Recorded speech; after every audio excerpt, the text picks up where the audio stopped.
Sebuah mobil roda 4 yang mengangkut BBM terbakar di wilayah Kelurahan Anawai, Kabupaten Kolaka, Sulawesi Tenggara. Mobil terbakar diduga akibat terjadi korsleting pada bagian belakang mesin. Mobil jenis Suzuki Carry tiba-tiba terbakar di sisi jalan di lingkungan Kelurahan Anawai, Kolaka pada Jumat sore kemarin. Mobil dengan nomor polisi DT8395CB ini bermuatan puluhan jerigen bahan bakar solar terbakar diduga akibat korslet pada bagian belakang mesin. Peristiwa bermula saat perjalanan pulang usai membeli solar dari pengumpul sebanyak 16 jerigen dengan isi 32 liter per jerigennya. Pengemudi Fahrul singgah untuk membeli air minum.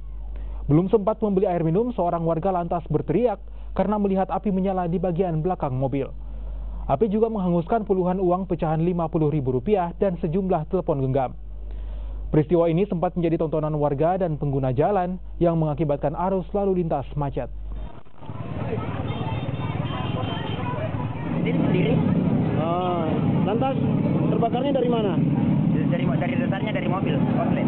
Korslet ya? Iya. Iya, sehingga besar apinya. Iya. Tidak muat apa tadi? Tidak muat bahan bakar? Solar. Solar.